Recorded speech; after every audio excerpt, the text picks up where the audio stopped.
माँ से गहरा है प्यार तेरा। तू धन्य है, सर्वश्रेष्ठ है, तेरे जैसा नहीं और कोई। तू धन्य है, सर्वश्रेष्ठ है, तेरे जैसा नहीं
शुभेच्छा. थँक्यू.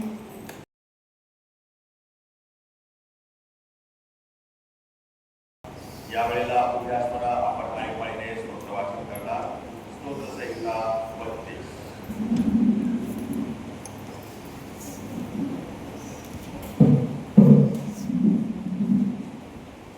स्क्रीन ब्लॅक झाला तरी मोबाईलचा चालेल. Close of recording.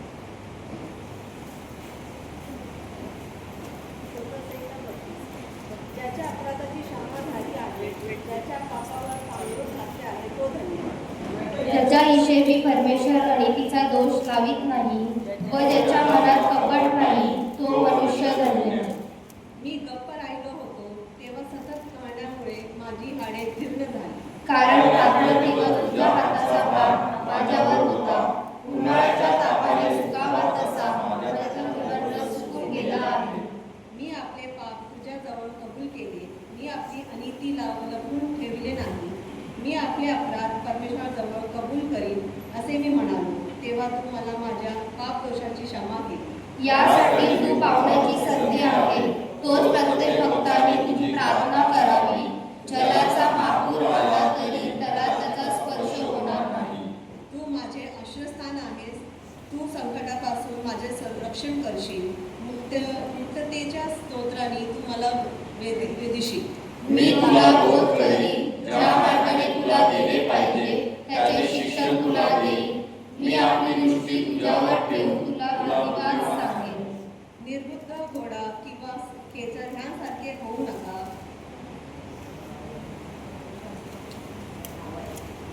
त्यांना आवडण्यासाठी लगाम व कोठाळी अशी सामग्री पाहिजे. नसली तर ती तुझ्याजवळ यावायची नाही. दुर्जनाला पुष्कळ दुःखे भोगावी लागतात. परमेश्वरावर पावणाऱ्या भोवती वात्सल्याचे वेष्टन असते. अहो नीतिमानानो, परमेश्वराच्या ठाई आनंद सुख करा. अहो सरळ मनाचे जन्म, तुम्ही सर्व आनंदाचा गजर करा. मुरलीने बसावे. मननासाठीचे शास्त्रपाठ घेतलेले आहे त्याचा आपण यावेळेस वाचन करूया. पहिला शास्त्रपाठ जुन्या करारातून घेण्यात आलेला आहे. यशाचं पुस्तक 66वा अध्याय 5 ते 13 आणि त्यानंतर दुसरा शास्त्रपाठ तिमोथेला दुसरे पत्र पहिला अध्याय 1 ते 5. दोन्ही शास्त्रपाठ यावेळेला आपण एकामागे ऐकूया.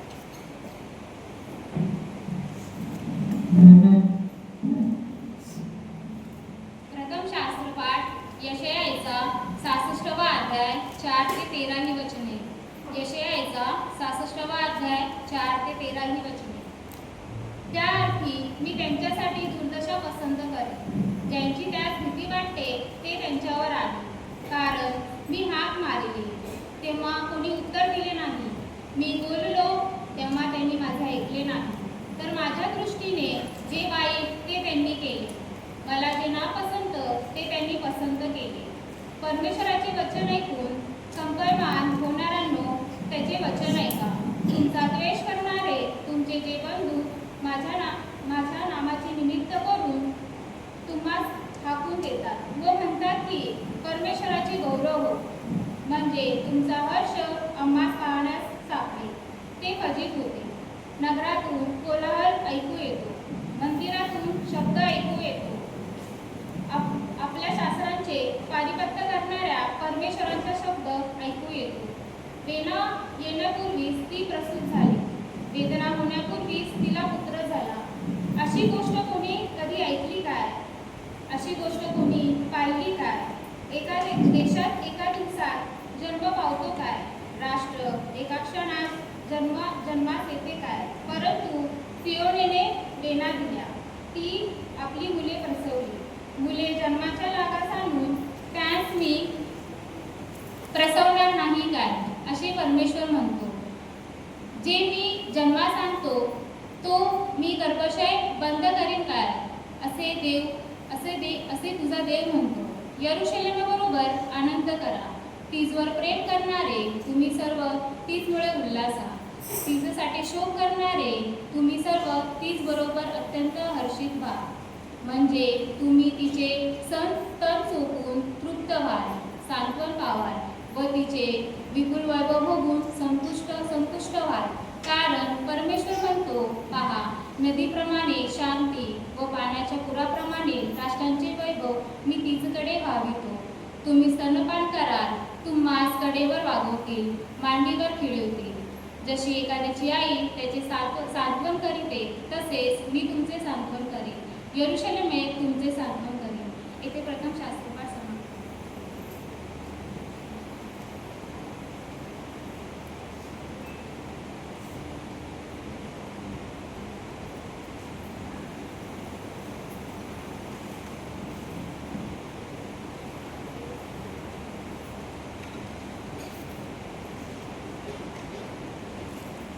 नव्या करारातील दुसरा शास्त्रपाठ संत पौलाने तिमोथेला लिहिलेले दुसरे पत्र, याचा पहिला अध्याय आणि 1 ते 5 ही वचने. नमस्कार व उपकार स्तुती. प्रिय मुलगा तिमोथेला, ख्रिस्त येशूमधील जीवनविषयक वचनानुसार देवाच्या इच्छेने ख्रिस्त येशूचा प्रेषित पौल ह्याच्याकडून व देव पिता व ख्रिस्त येशू आपला प्रभू याच्यापासून कृपा, दया व शांती असो. मी आपल्या प्रार्थनात रात्रंदिवस तुझे स्मरण अखंड करीतो आणि तुझे अश्रू मनात आणून तुझ्या भेटण्याची फार उत्कंठा बाळगितो.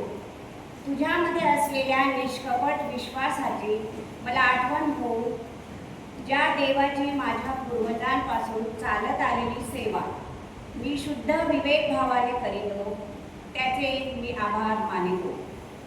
जो विश्वास पहिल्याने तुझी आजी लोईस हिच्या ठाई होता, तुझी आई युनिके हिच्या ठाई होता आणि तोच तुझ्याही ठाई आहे असा मला भरवसा आहे.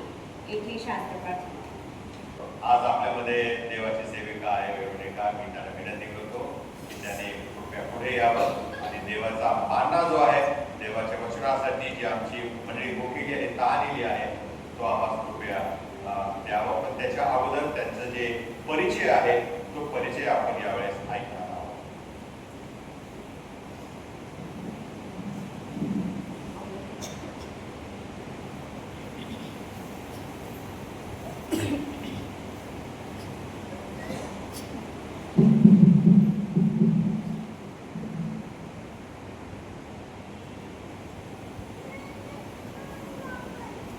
मातृदिनाच्या सर्वांना आजच्या हार्दिक शुभेच्छा. आणि त्याबद्दल मी एक वचन वाचते आणि मग आपल्या ज्या वक्ते आहेत त्यांची ओळख करून देते. सद्गुणी स्त्री ती आपल्या कुटुंबाच्या आचार विचारांकडे लक्ष देते. ती आळशी बसून खात नाही. तिची मुले उठून तिला धन्य म्हणतात. तिचा नवराही उठून तिची प्रशंसा करून म्हणतो. बहुत स्त्रियांनी सद्गुण दाखविले आहेत, पण तू त्या सर्वांतून वरचढ आहेस. सौंदर्य भुलवणारे आहे व लावण्य व्यर्थ आहे. परमेश्वराचे भय बाळगणाऱ्या स्त्रीची प्रशंसा होते. तिच्या हातचे श्रमफल तिला लाभू द्या. तिच्या कृत्यांनी वर वेशीत तिची प्रशंसा हो. मगाशी बाळासाहेबांनी सांगितलं की आपले बाळासाहेब शमवेल म्हस्के अतिशय आमचे फॅमिली फ्रेंड पण होते आणि शिवाय बाळासाहेबांचे ते कलीग होते. तर आजच्या मायवारच्या दिनानिमित्त आपण त्यांच्या मिसेस वेरोनिका शमवेल म्हस्के यांना बोलवलेलं आहे आणि प्रभूच्या वचनातून ते आज आपल्याला मार्गदर्शन करणार आहे. त्या अगोदर त्यांची ओळख करून देते. त्या माझ्या बेस्ट फ्रेंड आहेत, बहीण आहेत आणि आम्ही एकत्रच महानगरपालिकेमध्ये सार्वजनिक आरोग्य खात्यामध्ये काम करत होतो. म्हणजे मी होते, त्या अजून आहेत सर्व्हिसला. आणि अशा चांगल्या ठिकाणी कस्तुरबा हॉस्पिटल या ठिकाणी त्या कोऑर्डिनेटर म्हणून आहेत आणि खूप छान त्यांची सर्व्हिस आहे. आणि कम्युनिटीमध्ये आमचं काम असायचं आणि त्या अजून त्या कम्युनिटीमध्ये काम करतात की जे इतर आपले जे मुंबईमध्ये राहणारे जे लोक आहेत त्याच्यापेक्षा इतर म्हणजे तुम्ही समजून घ्या की त्या लोकांच्यामध्ये काम करणं फार कठीण आहे. तर त्यामध्ये त्या काम करत आहेत आणि खरोखर खूप छान त्यांची सर्व्हिस त्या ठिकाणी आहे. आणि आज किती वर्ष झाली तिकडे? आज 17 वर्ष कस्तुरबा हॉस्पिटलचा एरिया तुम्हाला माहिती असेल आजूबाजूचा काय आहे तो. तर अशा ठिकाणी त्या काम करत आहेत. प्रभूचे धन्यवाद असो. आणि आता ह्या वेळेला त्यांची ओळख म्हणजे त्यांचा मुलगा शालोम शमुवेल मस्के हा बिशप कॉलेज कोलकाता या ठिकाणी बॅचलर इन डिव्हिनिटी म्हणजे BDच्या 4थ्या वर्षामध्ये आहे. आणि बाळासाहेब खूप आनंदित होते त्याला त्या ठिकाणी ॲडमिशन ज्या वेळेला त्यांनी घेऊन दिलं त्यावेळेला ते स्वतः त्याला सोडायला गेले होते. आणि खरोखर प्रभूच्या सेवेमध्ये त्यांनी त्यांचा पहिला मुलगा जो आहे तो देवाला समर्पित केला आहे आणि त्याच्या पुढच्या भवितव्यासाठी आम्ही सर्वजण प्रार्थनेमध्ये आहोत. दुसरा मुलगा जो आहे शलोमित शमुवेल मस्के हा विल्सन कॉलेज मुंबई इथे BMS करत आहे, पदवीचे शिक्षण घेत आहे. तसेच तो BDYFC म्हणजे आपल्या बॉम्बे डायसिसमध्ये यूथमध्ये साऊथ झोन रिप्रेझेंटेटिव्हमध्ये काम करत आहे. त्याचप्रमाणे तो संडे स्कूलसुद्धा घेत असतो, यूथमध्ये पण तो असतो. त्याचप्रमाणे आता BBS चालू आहेत अनेक ठिकाणी, त्या ठिकाणी सुद्धा त्याचं काम खूप चांगलं चाललेलं आहे. आणि असे हे कुटुंबीय आहेत. त्याचप्रमाणे बाळासाहेबांचे भाऊ, त्यांच्या बहिणी हे सगळे देवाच्या सेवेमध्ये आहेत. पालखीबाई तर आहेतच, परंतु त्यांचे भाऊ आणि बहीण आमच्या परिचयाचे आहेत आणि ते सुद्धा देवाच्या सेवेमध्ये खूप ॲक्टिव्ह आहेत. आणि आज मी आमच्या पालखीबाई वेरोनिका यांना सांगते की आजच्या जो काही तुम्ही मानणं आमच्यासाठी आणलेला आहे ह्या मायवानिमित्त तो आम्हाला सादर करावा. आपण प्रार्थना करू. स्तुतीस पात्र देव बाप्पा पुन्हा एकदा सेंट मायकल चर्च तुला या ठिकाणी तुम्हाला आणलेला आहेस. आभार मानते. जिवंत देव बाप्पा आतापर्यंत तू माझं सहाय्य केलं, इथून पुढेही तू माझं सहाय्य करशील याबद्दल तुला धन्यवाद देते. आज मायबानिमित्त या ठिकाणी आलेल्या असताना तुझ्या वचनातून बोलत असताना तुझी काही चुका होती, मला क्षमा कर, शुद्ध कर, पवित्र कर, तुझं गौरव करून घे आणि पवित्र आत्म्याची पूर्ण कर माझं बरोबर. हे विनंती प्रभू येशूच्या नावात मागते. आमेन. सर्वांना आजच्या मायवाच्या दिनी तुम्हाला हॅपी मदर्स डे, महिला दिनाच्या हार्दिक शुभेच्छा. आज तुम्ही मला या ठिकाणी बोलवलं त्याबद्दल मी तुमचे आभारी आहे. सर्वात प्रथम मी देवबापाचे आभार मानते की खरोखर बाळासाहेब असताना मला ह्या चर्च पालखीबाई व्हावं असं कुणालाही वाटतं, त्याप्रमाणे मलाही वाटत असेल. परंतु आज प्रभूने त्यांच्या पश्चात या ठिकाणी ठेवलेला आहे म्हणून मी देवबापाचे आभार मानते. या चर्चचे पालक माननीय बाळासाहेब रेव्हरंड सुनील आवळे हे खरोखर आमचे एक मैत्रीत्वाचे नाते आणि त्याचप्रमाणे डायसिसमधले सर्वात सिनियर बाळासाहेब म्हणून आहेत आणि त्यांच्या समोर बोलावं हे धैर्य देवापस देवो. परंतु खरोखर त्यांनी मला या ठिकाणी आमंत्रित केलं महिला मंडळाच्या द्वारे, याबद्दल मी त्यांचे आभारी आहे. अजून सांगायची गोष्ट म्हणजे एवढंच नाही तर पालखीबाई तुमचा एक फोटो पाठवा आणि हे असं चित्र बरं आहे का, तसं चित्र बरं आहे का.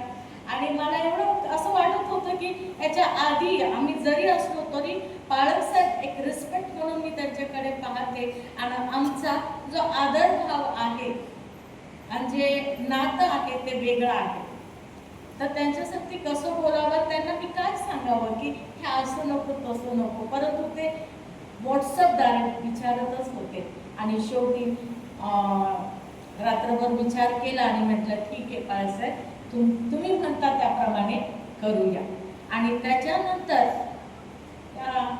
एवढी मोठं मला मान सन्मान देऊन खरोखर महिला मंडळाने या ठिकाणी आमंत्रित केलं. पालखीबाई आणि सर्व मंडळी आणि पास्टेट कमिटी यांचे मी आभार मानते. आज मायबाप या निमित्ताने या ठिकाणी आलेलं असताना सर्वजण आनंदी आहेत, सर्वजण उत्सुक आहेत आणि सर्वत्र हा दिन साजरा केला जात आहे.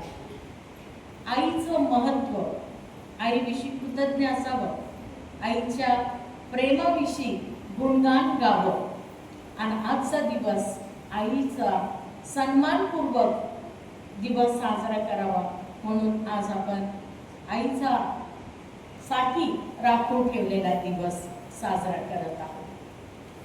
प्रियांनो, आई हे प्रेमाचं प्रतीक आहे, वात्सल्य सिंधू आहे. तिला कशाची तोड नाही.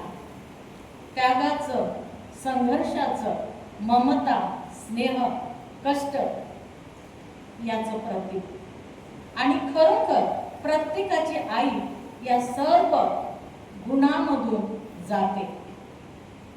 प्रत्येकाची आई ही ज्या स्थितीमध्ये त्या कुटुंबाला सांभाळते ती खरोखर सन्मान आणि तिचं प्रशंसा होणं हे अगत्याचं आहे.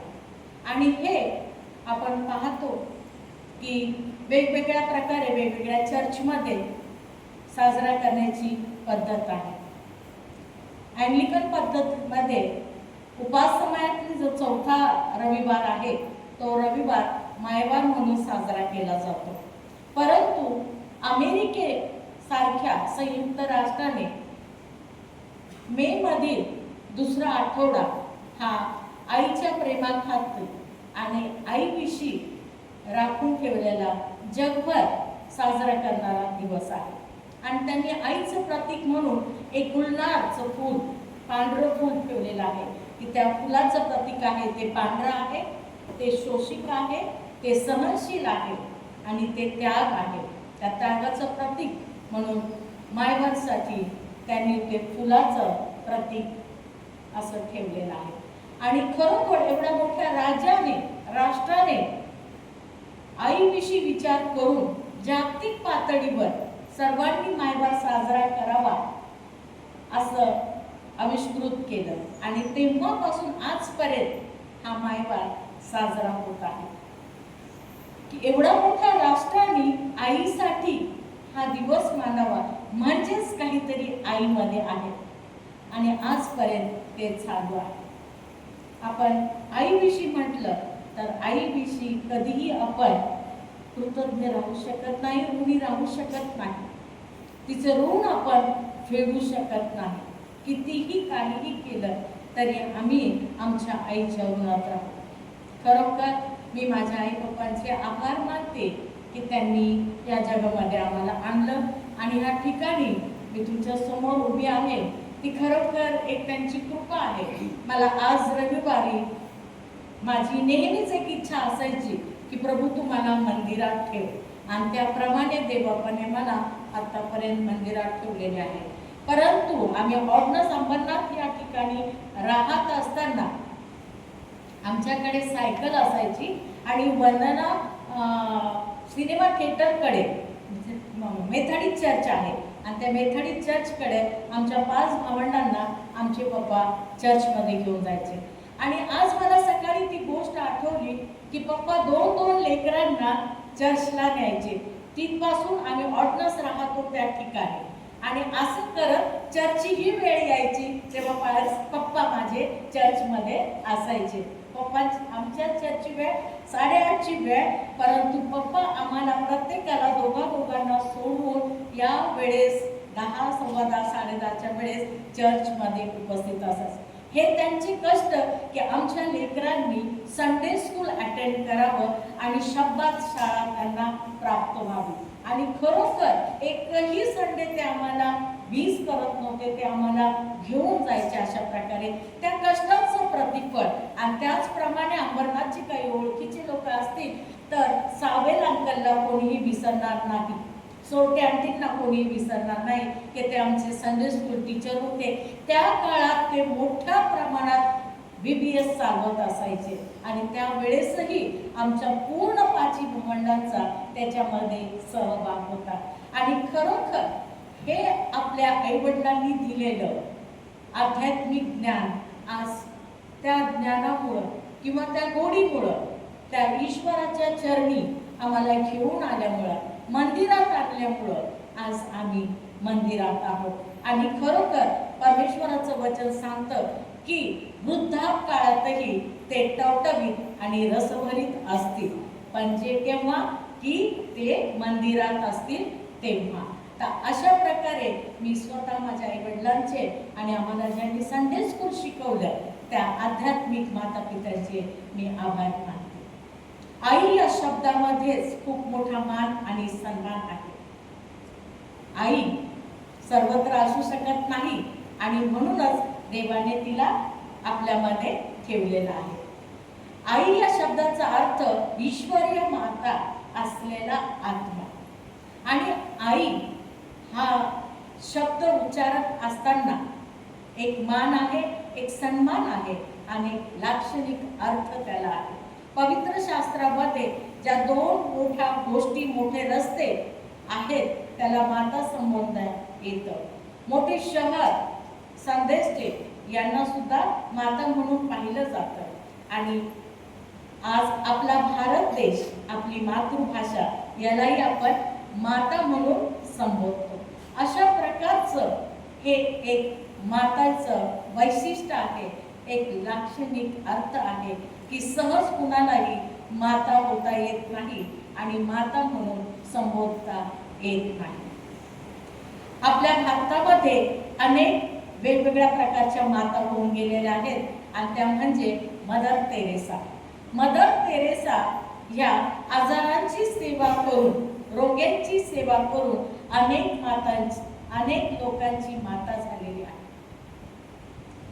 पंडिता रमाबाई त्या काळात संघर्षमय जीवन जगून तिने अनेक अनाथ, विधवा आणि जे रस्त्यावरचे लेकर आहेत त्यांना शिक्षा, ज्ञान देऊन ती एक मोठी माता झालेली आहे. सिंधुबाई सपकाळ आत्ताचं उदाहरण आहे. स्वतः कष्ट, स्वतः निंदा, नालास्ती आणि वेगवेगळ्या प्रकारचं जीवन जगूनही अनेक प्रकारची आज ती आई झालेली आहे आणि तिला आई म्हणून संबोधण्यात येत आहे. असे हे जुन्या काळचे आणि आधुनिक काळातल्या आई तुम्हाला आणि मला ठाऊक आहे. त्याचप्रमाणे मोठमोठे जे मिल्खा सिंग सारखा धावपट्टू आपल्या आईविषयी म्हणतो की माझी आई खूप गरीब होती, परंतु मला शिकवण्यात, ज्ञान देण्यात आणि ती तरबेज होती आणि मला ती नेहमी म्हणायची भाग मिल्खा भाग. आणि खरोखर तिने मला ह्या जीवनामध्ये पळायला लावलं आणि त्याच आईनी त्याला पळायला लावलेला असताना त्याला भारताने आणि पाकिस्तानने वायुपुत्र म्हणून संबोधण्यात आलं. एक आपल्या आईची शिक्षण, आपल्या आईचं बोध, आपल्या आईची शिस्त अनेक लोकांनी पाळली. त्याचप्रमाणे आपण वेस्ली यांच्या आईचं सुद्धा उदाहरण सर्वांना माहीत आहे. सुसन्ना हिला 19 लेकरं होते, परंतु तिचे काही लेकरं गेल्यानंतर ती प्रत्येकाला वेळ देत असे, प्रत्येकासाठी प्रार्थना करत असे. आणि आपण पाहतो की त्याच्यातले 2 लेकरं हे मोठे ख्रिस्त सुवार्थाचे प्रसारक असे ठरलेले आहेत. अशा प्रकारच्या अनेक माता आहेत की त्यांनी आपलं संघर्षमय जीवन जगून आपल्या लेकरांना मोठं केलेलं आहे आणि त्यांना नावाजलेलं आहे. आपल्या आईचे कष्ट, आपल्या आईचे दुःख, आपल्या आईचा त्रास हा आपण कोणीही कधीही विसरू शकत नाही. आणि सर्वच जण नेहमीच असे नसतात की प्रत्येकाला संघर्ष करावा लागतो आणि प्रत्येकाला आपल्या लहानपणाची गोष्ट आठवते. आम्ही जर अनेक कुटुंबातले भाऊ बहीण असू तर आपण आई वाढत असताना तिचं कधीच कमी जास्त होत नाही, पण एखाद्या वेळेस जर झालं तर एक लेकरू नक्की म्हणतं की बघ मला कमी दिलं. पण ते तसं नसतं. आणि किंवा माझ्यावर अधिक प्रीती आहे आणि याच्यावर माझ्यावर कमी प्रीती केली, याच्यावर अधिक प्रीती केली. पण आई घरात असताना आज एक क्लिप ठेवलेली आहे. आई नावाचं गाव असतं, पण त्या गावामध्ये गजबजलेलं शहर असतं. अशी क्लिप मी वाचलेली आहे की घरच तिचं गजबजलेलं शहर असतं आणि त्या घरामध्ये आई जर नसेल तर काहीच नाही, शून्यता असते. परंतु एक कवी आहे की स्वामी तिन्ही जगाचा आई विना भिकारी. आणि माधव ज्युलियन म्हणतात, वात्सल्य सिंधू आई प्रेमस्वरूप आहे. आणि आपले नावा टिळक म्हणतात, किती गणू मी तुझे उपकार आई, उपकाराला सीमा नाही. खरोखर अनेक मोठमोठे वक्ते, लेखक, कवी यांनी त्या शब्दाचा मुलामार देऊन आपल्या आईचं महती आणि वर्णन केलेले आहे. अशा प्रकारची ही आई आणि आज आपण साजरा करत असलेला मायबाप. पवित्र शास्त्रामध्ये अनेक आई आहेत. परमेश्वराने कुटुंब संस्था निर्माण केली आणि कुटुंब संस्थामध्ये वडील, आई आणि मूल दिलेला आहे. कुटुंबाला आशीर्वाद दिलेला आहे. पोटचं फळ देवाने दिलेली देणगी आणि ही पोटचं फळ देवाने दिलेली आम्हाला देणगी आहे. आणि म्हणूनच आज माता म्हणून आम्ही मिरवत आहोत. आणि खरोखर ही देवाची पोटची देणगी तुम्हाला आणि मला लाभलेली आहे. आदामाने हवेला पाहिलं तेव्हा त्याने सांगितलं की हिला नारी म्हणावे आणि ही जीवधारी सर्वांची काय आहे, जननी आहे. अब्राहमाला जेव्हा आशीर्वाद दिला तेव्हा सारासाठी त्याने सांगितलं की ही राष्ट्रांची काय आहे, जननी आहे. अशा प्रकारे माताला जननी असं संबोधलं गेलेलं आहे. आणि ती नेहमी काही ना काही उत्पन्न करत असते, शून्यातून उत्पन्न करत असते. तिच्याकडे काही नसलं तरी ती एक आकार देत असते, घडवत असते, लढत असते. आत्ताच पाळक साहेबांनी सांगितलं, बापवार म्हणायला कसं तरी वाटतं, पितृदिन म्हणायला कसं तरी वाटतं, पण मायवारचं ठीक आहे. परंतु आज आपण आधुनिक काळामध्ये शिकत असताना आपण टाईप करत असताना असं लिहितो मराठी इंग्लिश मधून माय आणि वार, पण इंग्लिश मधून मराठीचं ट्रान्सलेशन करत असताना आपण लिहितो माय वार. पण माई असेल आणि वॉर जर असेल तर खऱ्या अर्थाने आई ही घरासाठी लढत असते. हे तिचं युद्ध असतं आणि त्या युद्धाचा विजय म्हणजेच आजचा दिवस मायबाप. अशा प्रकारे आज आईकडे पाहत असताना पवित्र शास्त्रामध्ये काही स्त्रिया आहेत आणि त्या स्त्रियांचा आपण उल्लेख करणार आहोत. प्रत्येक आई आपल्या कुटुंबासाठी लढत असते, प्रेम करत असते, कष्ट करत असते आणि त्यांच्यासाठी आपलं सर्व वेळ काढत असते. आणि वेळ करत असताना कधी काही दिवस निघून जातात आणि वृद्धापकाळ येतो हे कळत नाही. कारण तिचं सर्व काही घड्याळाची tick tick tick tick tick tick आपल्या कुटुंबाभोवती आणि आपल्या घराभोवती, आपल्या लोकांभोवती. आणि एक वेळ असा असतो की तिला समजण्याआधीच ती टिक टिक बंद होते. परंतु तुम्ही आणि मी आज आम्हाला संधी आहे की आज आमची आई आमच्या बरोबर आहे. तर खरोखर काट्याच्या घड्याळाप्रमाणे ती फिरत असताना दिवसातला 1 तास नाही, अर्धा तास नाही, 15 मिनिटं नाही, 1 मिनिट नाही, पण 1 सेकंद तिला हक्क देण्याचं विसरू नका. त्यातच तिला आनंद आहे, त्यातच तिला समाधान आहे, त्यातच ती सर्व दिवसभराचं कष्ट आणि सर्व प्रकारचा त्रास विसरून जाऊन पुन्हा एक बार नवीन दिवसासाठी उत्साहित होऊन कामाला लागते. तरी पण आजची पिढी अशी आहे की आई कुठे काय करते आणि आईने आमच्यासाठी काय केलं अशा प्रकारचे बोलणारे सुद्धा लेकरं आहेत. परंतु अशा प्रकारे देवबापांनी कुटुंब निर्माण केलं, त्याच्यामध्ये वडील आणि आई ठेवले, लेकरं दिले आणि लेकरांना सांगितलेलं आहे की आपला आई व बाप यांचा मान आणि सन्मान कर. आपला आई व बाप यांचा सन्मान कर यासाठी की तुम्हाला दीर्घ आयुष्य, तुम्हाला कल्याण आणि तुम्हाला समृद्धी प्राप्त होईल. जर एखाद्या लेकराला कल्याण, दीर्घ आयुष्य आणि समृद्धी पाहिजे असेल तर त्यांनी नक्कीच देवाने दिलेली जी आज्ञा आहे, आपला बाप व आई यांचा सन्मान करणं गरजेचं आहे. यासाठी की आम्ही आशीर्वादाचे कारण व्हावे आणि आशीर्वाद प्राप्त करून घ्यावे. या ठिकाणी देवाचं वचन सांगतं की आईवडिलांची आज्ञा पाळ, त्यापासून तुला दीर्घ आयुष्य लाभेल.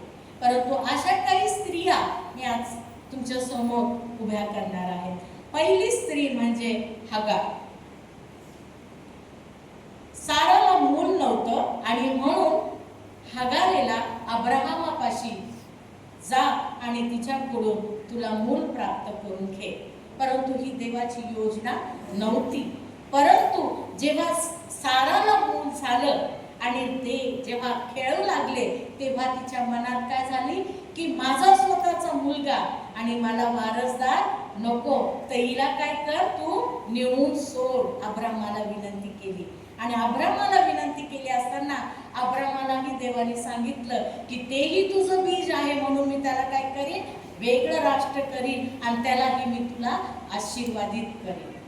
आणि अशा प्रकारे हगारेला त्याने काय केलेलं आहे, मस्कामध्ये, मस्क त्यावेळेत होतं, परंतु आता आपण आपली जी मॉडर्न पद्धत आहे की पाण्याची बॉटल, की आम्ही कुठेही जातो तेव्हा आम्ही आमची पाण्याची बॉटल संगती घेऊन जातो. अशा प्रकारची पाण्याची भरलेली बाटली त्यांनी काय केलेली आहे, आपल्या हगारेजवळ दिलेली आहे आणि मुलाला घेऊन ते रानात गेलेले आहे. आणि रानात गेलेले असताना तिच्या मस्केतली पाण्याच्या बॉटलमधले पाणी संपलेलं आहे आणि ते पाणी संपलेलं असताना ती कासावी झालेली आहे आणि माझ्या मुलाला मी कसं वाचवू आणि आता हा बिना पाण्याचा हा इथं मृत्यू पावे, म्हणून तिने ते काय केलं, इश्माएलाला एका झाडाखाली ठेवलं आणि टप्प्याच्या इतकं दूर जाऊन तिने आक्रोश केला की मी माझ्या मुलाला पाण्याच्या अभावी मरू देणार नाही आणि त्याचं मरण माझ्या दृष्टीपुढं येऊ नये. त्याने जिवंत असावा म्हणून आईने केलेला आक्रोश. आणि त्या ठिकाणी देवाने तिचा आक्रोश ऐकला आणि हगारेला सांगितलं की हगारे, का तू चिंता करते, समोर जा, तिथे तुला जिवंत पाण्याचा झरा. अरण्यामध्ये झरा सापडणं फार कठीण, परंतु परमेश्वर म्हणतो की अरण्यात मी तुमच्यासाठी काय करेन, पाण्याची व्यवस्था करेन. आणि त्या ठिकाणी हगारेचा मुलगा इश्माएल यांनी तिच्या देखत मरू नये म्हणून त्या ठिकाणी तो झरा, पाण्याचा झरा तिच्या दृष्टीस पडला आणि तिने त्या बाळाला नेऊन त्या ठिकाणी पाणी पाजलेलं आहे आणि तो मुलगा पुढे मोठा एक राष्ट्र झालेला आपल्याला पाहायला मिळतो. एक आई शारीरिकरित्या आपल्या मुलाला मरू देत नाही आणि त्यासाठी ती देवाजवळ आक्रोश करते. त्याचप्रमाणे दुसरी आई आपण पाहूया की मोशेची आई इखाबोद. मोशेसाठी जन्मताच मृत्यूचं सर्टिफिकेट आणि ग्वाही निघालेली होती की जो मुलगा जन्मेल, राजाची ग्वाही, त्याला काय करा, पाण्यात टाका, त्याला मारा.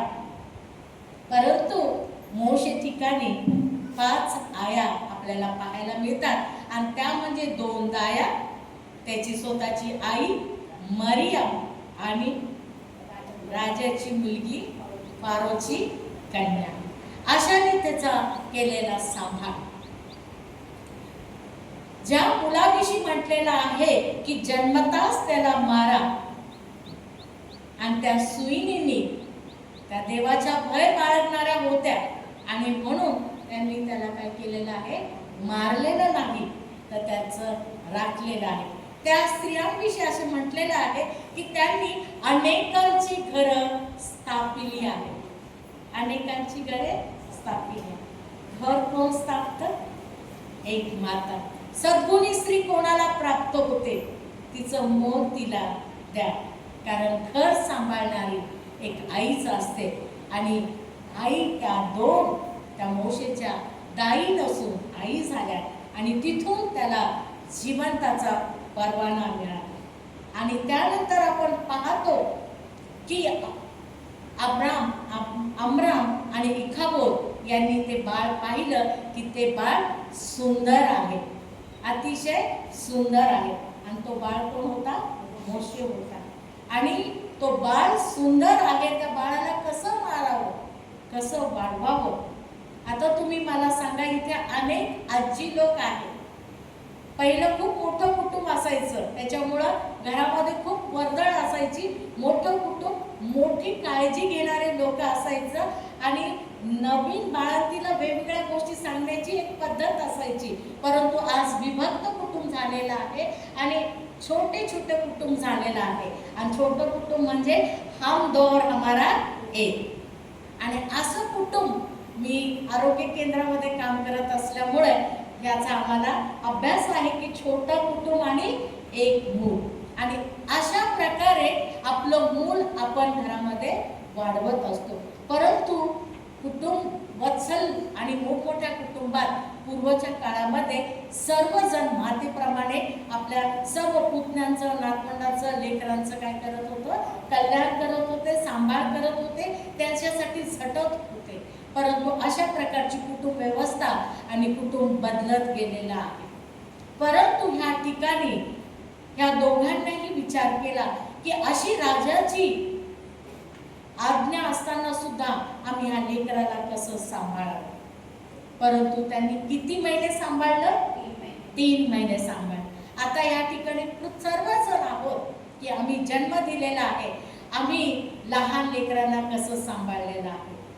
3 महिने बिना आवाजाचं, कुणाला कळू न देता बाळ सांभाळू शकतो का?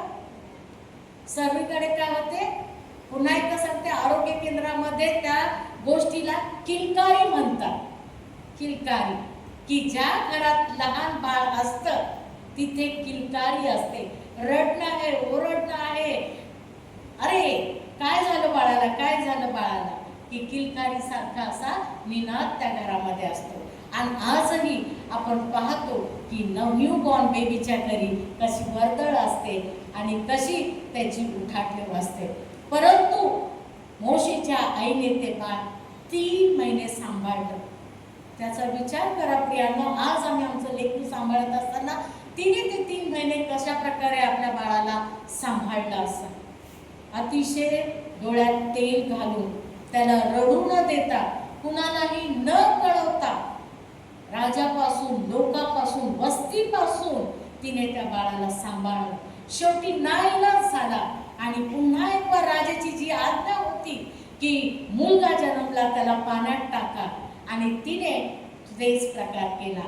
परंतु तिचा टाकण्याचा प्रकार वेगळा होता. तिने विश्वासाची पेटी तयार केली आणि त्या डबाळ्याच्या ठिकाणी ते डांबराने केलेली जी काही आपल्या लेकराचं संरक्षण आहे अशा प्रकारचं तो लवाळाच्या ठिकाणी ते नेऊन ठेवलेला आहे.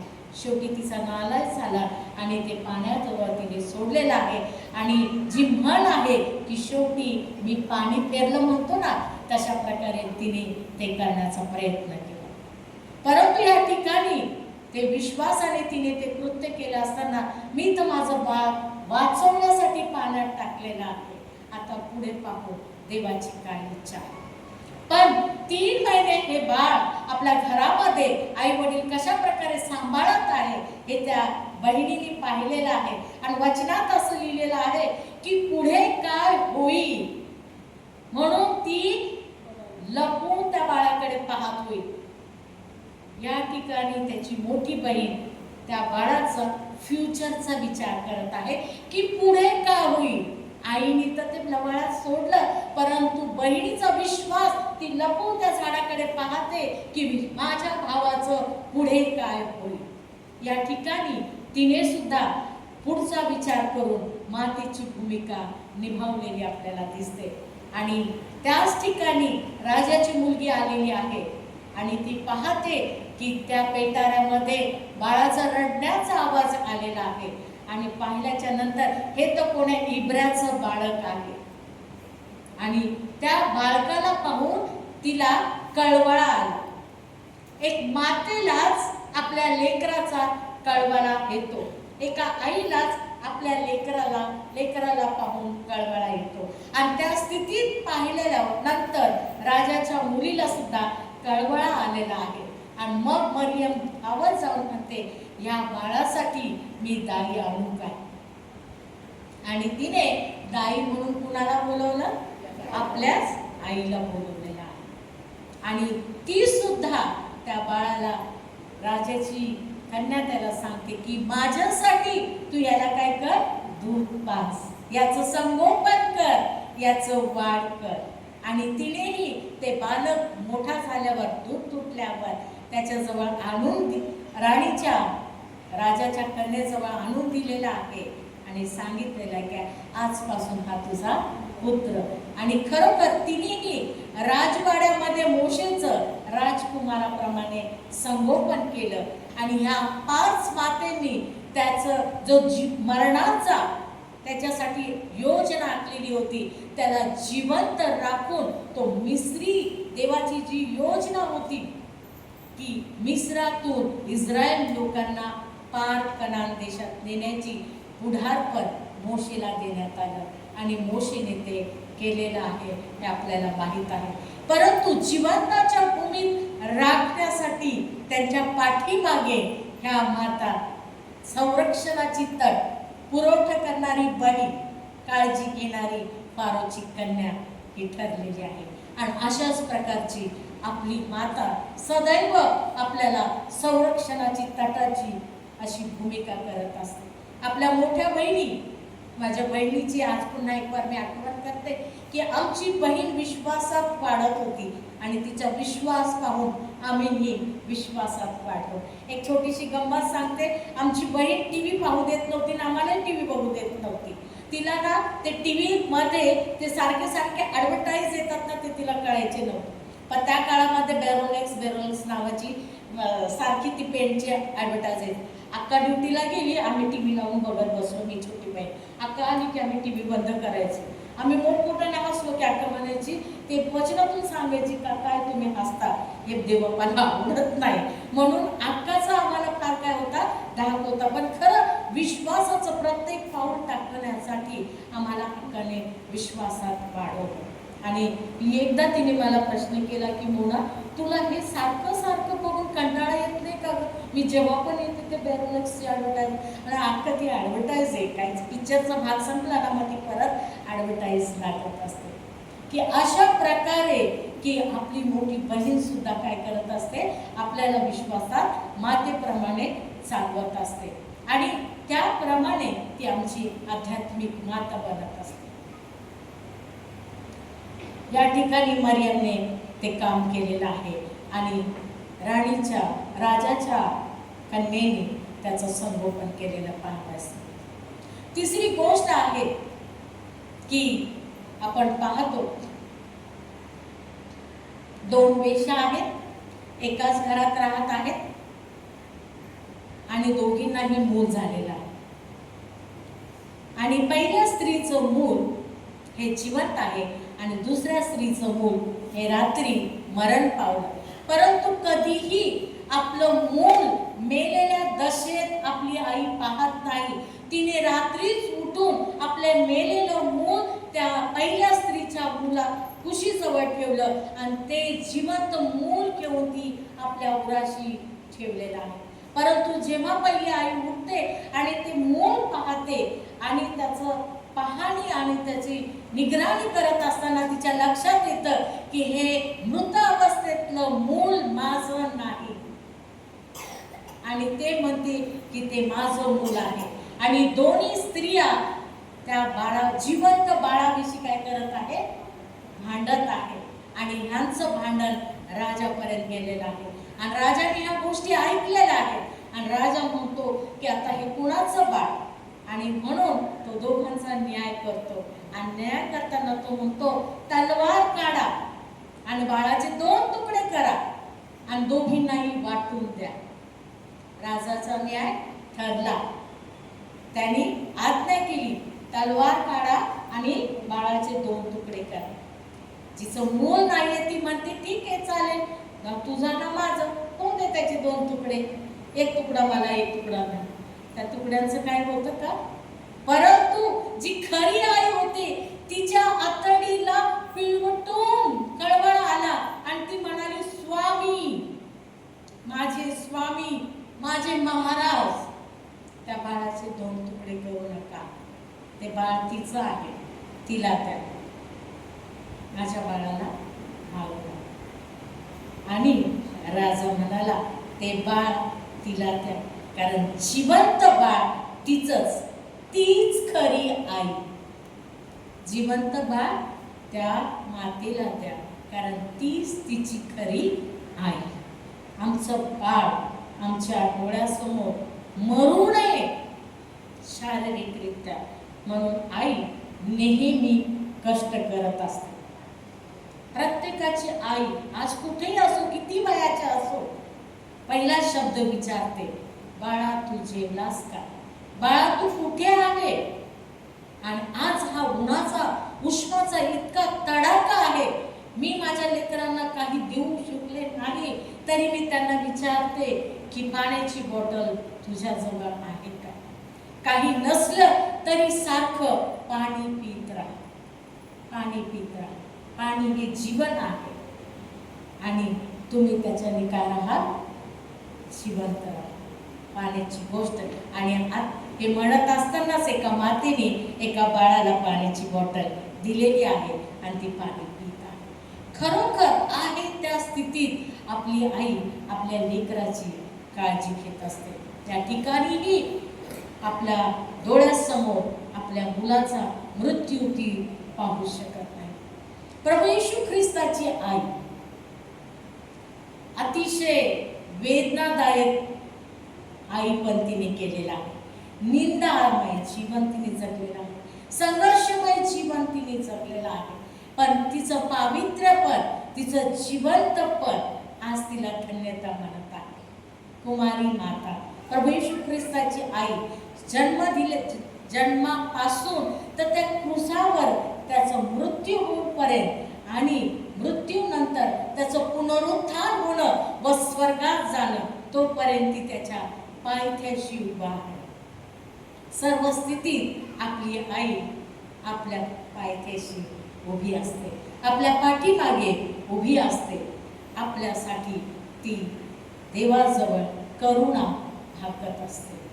अशा प्रकारे हीच मरिया, हिला सर्व काही ठाऊक असताना, तिला सर्व काही सांगितलेलं असताना, तुझ्या उरातून तलवार घुसकून जाईल म्हटलेलं असताना, या विश्वासात असताना सुद्धा दर वर्षाप्रमाणे येरुशलेमेच्या मंदिरात लेकराला घेऊन जात असे. आणि येशू तेव्हा लहान होता आणि 3 दिवसाच्या वाटेवर गेल्यावर त्यांनी पाहिलं की येशू बाळ आमच्या संगती नाही. आणि मग 3 दिवसाचा प्रवास करून पुन्हा एक वार ते मंदिराकडे आल्यानंतर येशूला विचारण्यात आला, बाळा तू माझ्यासाठी माझ्या संगती असा का वागलास? बाळा तू माझ्या संगती असा का वागलास? आणि प्रभू येशू ख्रिस्ताने उत्तर दिलं की मी माझ्या बापाच्या घरात असावं हे तुला ठाऊक नाही का? आज आम्ही माता आहोत. आज आमचे लेकरं कुठे आहेत? आज AIचा जमाना आहे, नेटचा जमाना आहे, प्रगती आहे, विकास आहे. सर्व काही विकासाने जलद गतीने वाढ केलेली आहे. आणि त्या चक्रविवाहामध्ये, त्या वादळामध्ये पैसा, अभिमान, शिक्षण याच्यामध्ये आम्ही आपले लेकर काय आहे गुरफटले गेलेले आहे. आज आमचे लेकर कुठे आहेत? आज आम्ही मरियेसारखं धाडस करत आहोत का? आणि आम्हाला खरं उत्तर मिळत आहे का? की आम्ही विचारू शकतो का की बाळा तू कुठे आहेस आणि बाळा तू काय करत आहेस आणि तू आमच्या संगती असा का वागत आहेस? पण प्रभू येशू ख्रिस्ताच्या आईने तो मंदिरात असताना सुद्धा त्याला विचारलं गेलेलं आहे की बाळा तू माझ्या संगती असा का वागत आहेस? आणि तिने तर त्याला मंदिरात पाहिलं होतं. आज आमचे लेकर कुठे आहेत? एक आध्यात्मिक माता, शारीरिक माता म्हणून आम्ही त्यांना शारीरिक मरू देत नाही, पण आध्यात्मिकरित्या निश्चितरित्या आमचे लेकरं पोटे आहेत. आणि शेवटची गोष्ट म्हणजे सरपूर्णिके इथली एक बाई, आणि ती बाईने काय केलेलं आहे, येशू ख्रिस्त एका घरात आलेला आहे असं ऐकून तिने धावत जाऊन प्रभू येशू ख्रिस्ताला म्हटलेले आहे की माझ्या मुलीला काय कर, बरं कर, कारण तिला काय लागलेलं आहे, दुष्ट आत्मा लागलेला आहे, भूत लागलेला आहे. आणि प्रभू येशू ख्रिस्ताने उत्तर दिलं की मुलाची भाकर देणार नाही. पण तीच आई प्रभू येशू ख्रिस्ताला म्हणती की मेजावरचं खाली पडलेलं अन्न कुत्रे सुद्धा खातात, तर ते माझ्या मुलीला का मिळणार नाही. आणि या ठिकाणी आपण पाहतो की प्रभू येशू ख्रिस्त निरुत्तर झाला. त्या बाईचा विश्वास पाहू आणि त्या बाईला म्हणे जा, तुझी मुलगी बरी झाली आहे. आणि तिच्यामधून तो दुष्ट आत्मा, तो भूत आत्मा निघून गेलेला आहे. आज आमचे लेकर कोणत्या दुष्टाच्या खाईत आहे, कुठल्या दुष्टाच्या चक्राने ते व्यापलेले आहेत, वेडात आहेत. आमचे लेकर कुठे आहेत, त्यासाठी आम्ही देवाकडे जात आहोत का? तिच्यासारखा एवढा मोठा विश्वास घेऊन आम्ही आमच्या देवाकडे जात आहोत का? या सर्व मातीने आपल्या लेकरांनी स्वस्थ असावं, दीर्घ आयुष्य असावं, कल्याणकारी असावं, त्यांची वृद्धी व्हावी, त्यांचं संगोपन व्हावे आणि त्यांनी किरमाची वनात पांघरावे अशी आईची इच्छा असते. आणि ती आई त्यासाठी कष्ट, त्रास आणि धडपड करत असते. कारण आमच्या लेकराच्या विषयी आपल्या आईचं ही तळमळ असते आणि ती इच्छा असते. आणि अशा प्रकारे शारीरिक जन्म देणारी माता शारीरिक काळजी घेते. परंतु प्रभू येशू ख्रिस्त जेव्हा क्रूसावर चाललेला होता, अनेक स्त्रिया त्याच्या पाठीमागे चाललेल्या होत्या, रडत होत्या, तेव्हा प्रभू येशू ख्रिस्ताने सांगितलं की माझ्यासाठी नको, माझ्यासाठी नाही, तर तुमच्या मुलांबाळांसाठी रडा. मातेला एक शस्त्र दिलेलं आहे आणि ते म्हणजे अश्रू, आणि अश्रू म्हणजेच पाणी. आणि ते पाणी त्याने परमेश्वराजवळ प्रार्थनापूर्वक अनभाग करत ढासळण्यासाठी दिलेलं आहे की आमच्या मुलांबाळासाठी आम्ही रडावं. किंबहुना आता तीच वेळ आलेली आहे. आज शेवटचा काळ म्हणून जगत आहोत. आज काळाची काय गरज आहे? आज आपण काय म्हणतो? शेवटचा काळ आलेला आहे. नोहाच्या काळात जे काही घडत होतं ते सर्व काही आता घडणार आहे, घडत आहे. तुम्ही डोळ्यांनी पाहत आहात, कानाने ऐकत आहात. आणि अशा वेळेस पुढची पिढी, जन्मास आलेले आपले लेकरांची स्थिती काय असेल?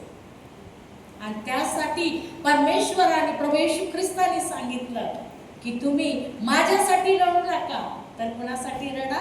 आपल्या मुलाबाळांसाठी रडा. एक आध्यात्मिक माता म्हणून आम्हाला येणाऱ्या दिवसांसाठी आम्हाला जर आमचं कुटुंब वाचवायचं आहे, समाज वाचवायचा आहे, मंदिर वाचवायचं आहे, चर्चमधील आणि आपलं डायसिस वाचवायचं आहे, आपलं शहर वाचवायचं आहे, आपलं राष्ट्र वाचवायचं आहे, तर आम्हाला आमचं शस्त्र म्हणजे आमचे अश्रू देवासमोर ढाळले पाहिजे. आम्ही अनेक शारीरिक पुत्र प्रसवलं असेल, परंतु आध्यात्मिक मुलं प्रसवण्याची ही वेळ आलेली आहे आणि त्यासाठी आपण तसा प्रयत्न करू. प्रभू येशू ख्रिस्त अशा प्रकारे आईची माहिती ऐकून तो म्हणतो, कोंबडी जशी आपल्या पिल्लांना एकवट करते तसं मी तुम्हाला एकवट करेन. सर्वसमर्थ परमेश्वर सेनाधीश देव म्हणतो, मी तुम्हाला नाहू घालीन, मी तुम्हाला माखलेले तुमचे कपडे वेगळे करीन, तुम्हाला मी मांसमय हृदय देईन, मीच तुमचा गर्भावस्थेपासून घडवणारा, मीच तुमचा निर्माण करता. तुम्ही माझी वाणी ऐका, तुम्ही माझ्याकडे या. आई जशी आपल्या पिल्लांना एकवट करते तशी मी तुम्हाला काय करेन? एकवट करीन. तो सर्वसमर्थ देवही आईची उपमा घेतल्याशिवाय राहत नाही. खरोखर आमचा जिवंत देव परमेश्वर ही आमची आई. नवा टिळक म्हणतात, ख्रिस्त गुरु मावली गमाई माझी मावली. आमच्यासाठी त्याने आपला प्राण वाहिला, यासाठी की आम्ही जिवंत असावं, यासाठी आम्ही जिवंत असावं. या चर्चमध्ये मी आले तेव्हा मला तर ठाऊक आहे की माझा उद्धारक जिवंत आहे आणि पृथ्वीवर उभा राहील. ही भविष्यवाणी आहे आणि ही योगाने केलेली आहे. माझा देव तर काय आहे, जिवंत आहे आणि तो न्यायाच्या काळामध्ये काय आहे, उभा राहणार आहे. आणि तो न्यायाच्या काळामध्ये उभा राहिलेला असताना तुमचे आणि माझे लेकरं त्याच्यासमोर जिवंत असावे, मृतावस्थेत नसावे. फिलिप्पियरास पत्र याचा 3रा अध्याय आणि 10वं वचन. संत पाऊल म्हणतो,